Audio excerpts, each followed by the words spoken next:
हरे कृष्ण। प्रातःकालीन भागवत सत्र में आपका स्वागत करते हैं। हम लोग जगन्नाथ लीला स्कंद पुराण से पढ़ रहे हैं और ये उत्कल खंड है।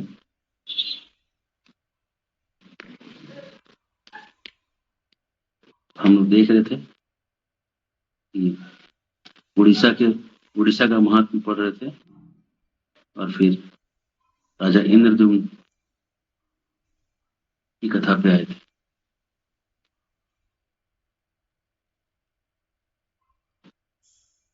एक बार की बात,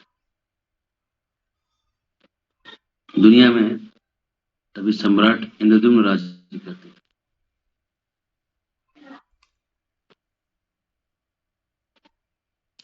सतयुग में ये राजा हुए और जो सूर्यवंशी थे और ब्रह्मा जी की 5वीं पीढ़ी में थे। एक बार अपने आश्रम, अपने सभा में उन्होंने सवाल किया, अपने पुरोहित से सवाल किया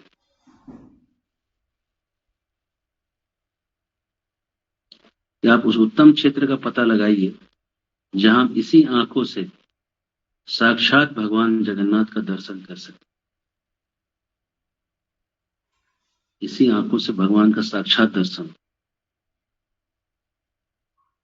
तो ऐसा कहने में पुरोहित जो था, एक तीर्थयात्रियों में से एक तीर्थयात्री से पूछा, कहने लगे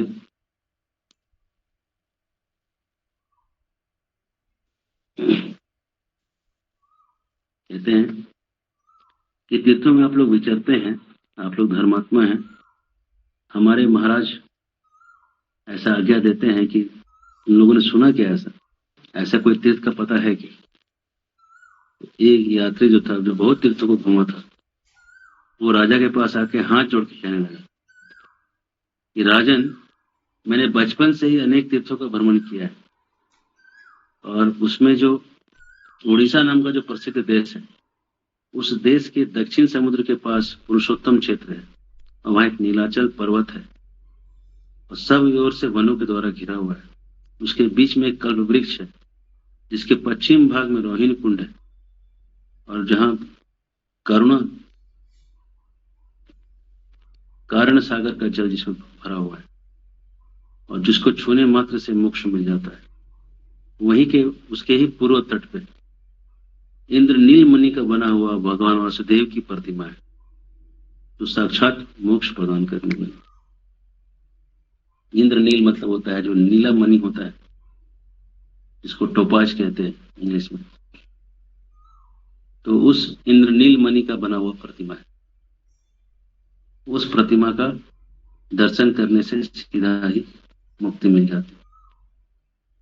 उस कुंड में स्नान करके जो भगवान पुरुषोत्तम का दर्शन करता है, मुक्त हो जाता है। और इस भगवान के विग्रह से और पश्चिम की स्थिति में सबर का आश्रम है। दूर में मतलब वन से दूर, ये दूर है मतलब ये सब किलोमीटर्स में है सब जगह।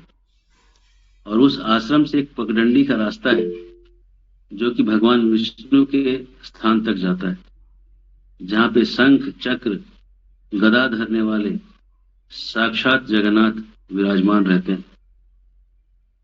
वे करुणा के समुद्र हैं और दर्शन मात्र से ही जीवों को मुक्ति प्रदान करते हैं।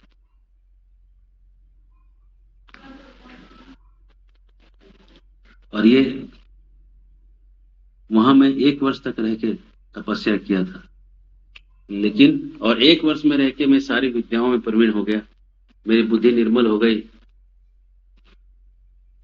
उस स्थान पे तुम जाके अगर उत्तम व्रत का पालन कर सकोगे, इसीलिए मैं तुम्हारे पास आया। मैं तुम्हारे पास धन या भूमि मांगने नहीं आया, मैं इतना ही बात कहने आया कि मेरी बात को झूठा मत समझो, वहां जाके ही लक्ष्मीपति का भजन करो। यह देख कहते कहते ही वो व्यक्ति जो है अंतर ध्यान हो गया, वो गायब हो गया। तो राजा को बड़ा विस्मय हुआ, अरे कैसे गायब हो गए। और जब ये सुना कि ऐसा कोई जगह है, तो उसने पुरोहित को कहा। पुरोहित ने कहा कि ठीक है राजा, मैं ऐसा प्रयास करूंगा जिससे हम लोग उस पुरुषोत्तम क्षेत्र में चलकर बस जाएं और हमारा जन्म सफल हो जाए। और लक्ष्मीपति का दर्शन मिले। तो राजा ने कहा बहुत अच्छा, हे ब्राह्मण, बहुत अच्छा, मैं भी उसी क्षेत्र में जाके बस लूंगा। और ये कह के राजा अपने अंतःपुर में चले गए। पुरोहित ने सभी यात्रियों को यथायोग सम्मान किया और सब अपने अपने आश्रम चले गए। फिर अपने भाई को जाके बातचीत करना चालू किया, और भाई को उन्होंने, इसका नाम था विद्यापति, उससे जाके बात किया और उसको विश्वास में लेके उसको स्वस्ति वचन करा के इस जगह का पता लगाने के लिए भेज दिया। विद्यापति जो थे बहुत ही भरोसे के थे, विश्वसनीय व्यक्ति थे, और वो कुछ लोगों के साथ एक पुष्प शोभित रथ पे आरूढ़ होके वहां से चल निकले। और वो रथ में बैठे बैठे सोच रहे थे कि मेरा जन्म सफल हो गया, मेरे जीवन की रात्रि खत्म हो गई। और इस तरह से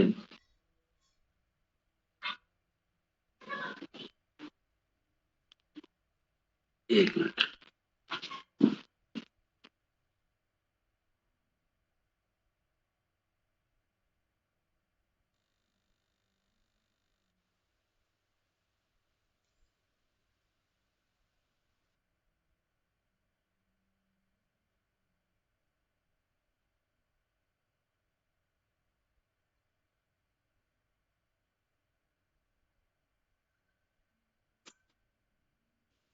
हरे कृष्ण।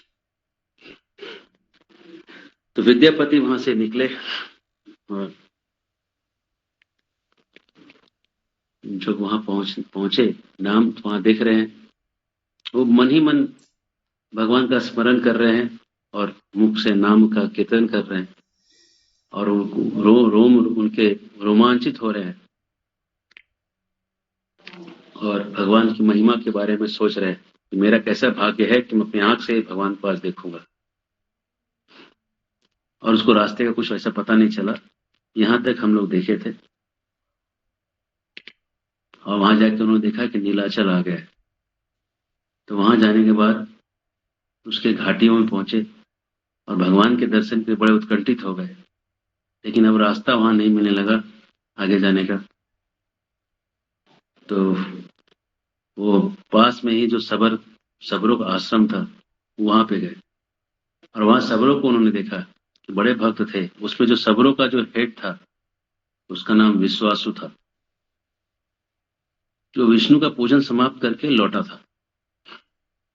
उसको देख के विद्यापति को बड़ा आश्चर्य हुआ, क्या कि हे श्रेष्ठ वैष्णव, इस विष्णु के संबंध में मुझे समाचार प्राप्त होगा क्या? तो सबर ने कहा, आप इस वन में पधारे हैं, वन का मार्ग बहुत कठिन है, आप भूखे प्यासे भी होंगे तो पहले बैठ के विश्राम करिए।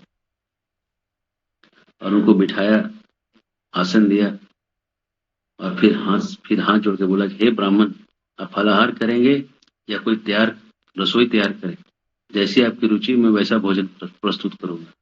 मेरा वो भाग्य है कि आपके जैसे व्यक्ति आए, तो मुझे लग रहा है दूसरे विष्णु ही मेरे घर में आ गए।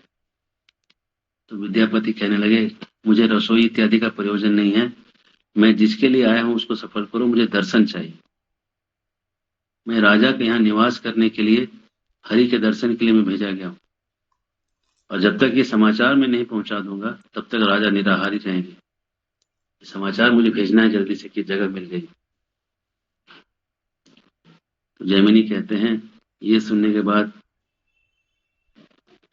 वो सोचने लगा, कहने लगा, विप्रवर, हमने भी यह सुन रखा है कि इस तीर्थ में राजा इंद्रद्युम्न निवास करेंगे और उस पर्वत के ऊपर भूमि पर चलेंगे। ब्राह्मण को उसने क्या किया, उस गहन वन में लेके जाने लगा। वो चढ़ने लगा, पत्थरों पे, शिलाओं पे चढ़ते चढ़ते, केवल एक ही आदमी ही उसमें जा सकता था, इतना दुर्गम स्थान था, कांटों से भरा हुआ था और अंधकार से छाया रहता था। और सबर जो है बोल बोल के उसको ले जा रहा था। इस तरह से करीब 2 घंटे चलने के बाद वो रोहिन कुंड के तट पे पहुंचे। फिर सबर ने कहा, ये रोहिन कुंड है जिसमें कारण का जल समाया हुआ है, यहाँ स्नान करने से मनुष्य वैकुंठ धाम में जाता है। इसके पूर्व में यह कल्प वृक्ष है पूरब भाग में, जिसकी छाया में ब्रह्म हत्या का पाप नाश हो जाता है। और इन दोनों के मध्य में जो कुंज है, उसमें भगवान जगन्नाथ जी विराजमान है। इनका दर्शन कीजिए और अपना पाप को काटिए। तब विद्वान जो विद्यापति थे प्रसन्न हो गए, कुंड में स्नान किए और भगवान को मन ही मन प्रणाम करके स्तुति किए।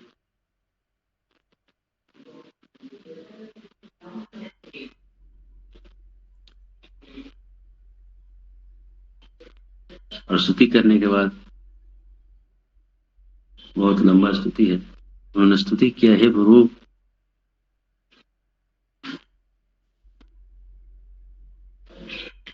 और स्तुति करके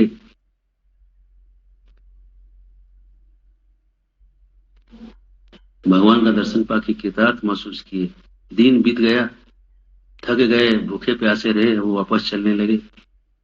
तो सबर कहने लगा कि यहाँ पे हिंसक पशु रहते हैं, वापस चलना चाहिए, रात में नहीं रुक सकते, सूर्य के प्रकाश में लौटना होगा। और फिर ब्राह्मण के साथ सबर जो है अपने आश्रम लौट गए।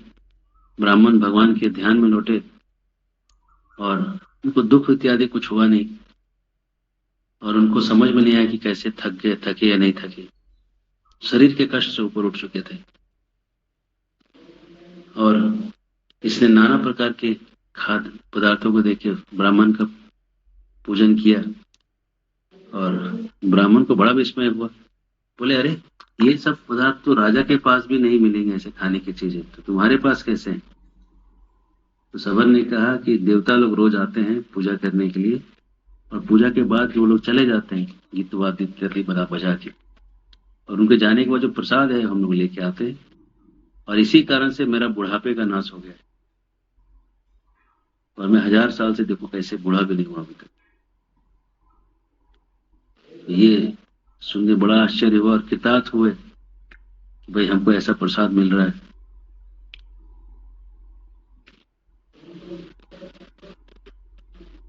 तो यही अब इंद्रदुम्न राजा के पास एक खबर भेजना है, तो आराधना करने के लिए आए।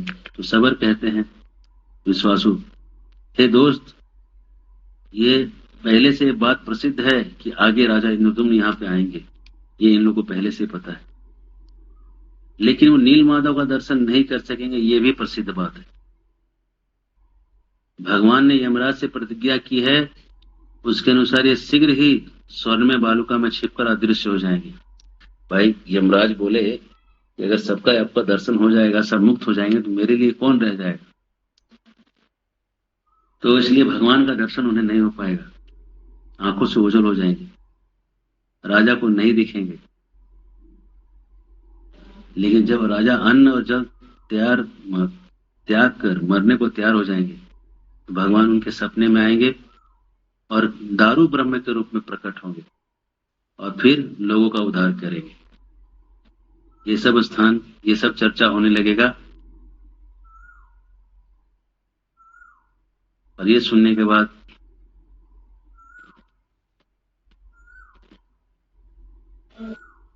ये सब चर्चा हुआ दोनों के बीच में, फिर सब सो गए। सुबह होने के बाद तीर्थराज समुद्र में जाके स्नान किए, भगवान को प्रणाम किए और राजा के रहने के योग्य स्थान का निश्चय कर लिए और वहां से लौटे रथ पे बैठ के। रथ पे बैठ के विद्यापति ने विचार किया कि मेरा दर्शन हो गया, मेरा कर्तव्य पूरा हो गया, अब पुरुषोत्तम क्षेत्र की परिक्रमा करके शीघ्र यहाँ से लौटूं। यह करते हुए उस नाना प्रकार के वृक्षों से भरे हुए क्षेत्र को देखे और परिक्रमा करना चालू किया। परिक्रमा पूरा करके भगवान पे ध्यान किए। संध्या होते होते ही वो अवंतीपुर पहुंच गए। एक ही दिन में उन्होंने पुरुषोत्तम क्षेत्र का परिक्रमा करके और अवंतीपुर मतलब उज्जैन पहुंच गए। दूत सब महाराज को उनके लौटने का समाचार सुनाए। महाराज बहुत प्रसन्न हुए और भगवान जनार्दन की पूजा करके विद्वान ब्राह्मणों के साथ प्रसन्नता पूर्वक बैठे और विद्यापति के आगमन की प्रतीक्षा करने लगे। इसी समय सूचना आया कि विद्यापति जो हैं वो आ गए। वो एक नील माधव का प्रसाद माला, सुंदर माला लेके राजा के दरबार में प्रवेश किए। राजा सिंहासन से उठ के खड़े हो गए। हे जगदीश प्रसन्न हुई, ऐसा कहते उनके समीप हुए। आज मेरा जीवन धर्म सब जन्म सब मेरा धन्य हो गया। जिनके चरण कमलों की धूलि में अपना मस्तक लगाकर ब्रह्मा देवता लोग ऐश्वर्य प्राप्त किए, उन भगवान के श्री अंग में लगा हुआ ये पुष्प की माला को मैं प्रणाम करता हूँ। आपकी जय हो प्रभु। शरणागतों की पीड़ा दूर करने वाले श्री नारायण, आपकी शरण में मैं आया हूँ, मेरा उद्धार करिए। आंखों से आंसू आने लगा, अंग अंग रोमांचित हो गया और कहने लगे, हे माधव मेरे पे कृपा करिए। और इतना कहने के बाद विद्यापति ने वो माला राजा इंद्रद्युम्न के गले में डाल दी। राजा भी अपने हृदय पे लटकती हुई माला को देखकर माने कि साक्षात लक्ष्मीपति ही मेरे हृदय में आ गए। फिर दोनों हाथ से मस्तक पर जोड़ के अपने नेत्र को बंद करके आंसुओं से गदगद होके हरि को स्तवन करने लगे। हे संसार की सृष्टि करने वाले, हे प्रलय करने वाले, हे पालन करने वाले, आपकी जय हो। आपके रोम रोम से ब्रह्मांड का प्रकट होता है और उसी रोम में फिर से ब्रह्मांड समेटा जाता है। ब्रह्मा शिव इंद्र सब आपके चरणों की स्तुति करते हैं।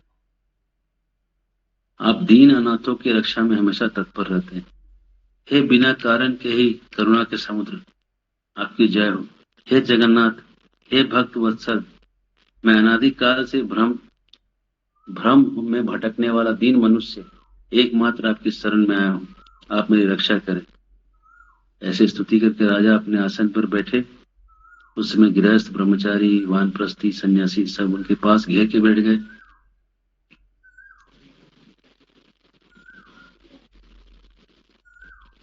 तब विद्यापति ने सारी कथा सुनाई, कैसे सबर मिला, कैसे समुद्र में स्नान हुआ, कैसे वो क्षेत्र उन्होंने देखा, कैसे नीलाचल पे चढ़े, कैसे दुर्गम स्थान पे गए, कैसे रोहिणी कुंड को पाए, कैसे स्नान किए, कल्प वृक्ष की महिमा बताए, वहां नरसिंह आदि रूपों में भी वहां प्रतिष्ठा है वो बताए, वहां 8 शिव और 8 शक्तियों की स्थिति बताए, रथ से घूमकर देखी हुई पुरुषोत्तम क्षेत्र की लंबाई चौड़ाई बताए और सब वर्णन किया। अद्भुत वृत्तांत सुन के राजा ने कहा, हे नीलेंद्र मणिमय विग्रह, हे विष्णु,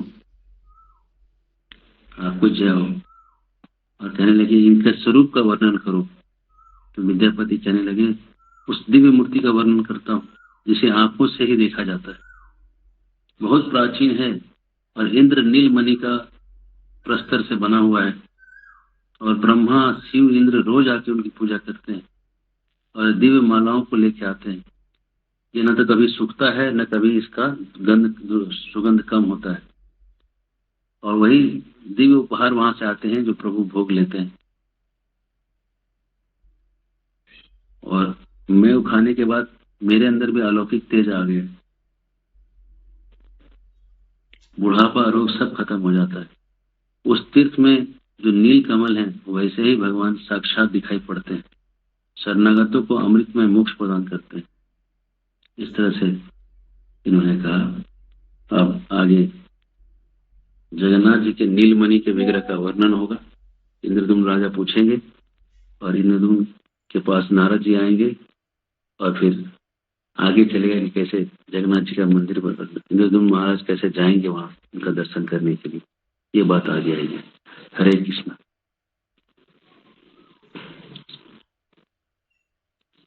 कोई प्रश्न है?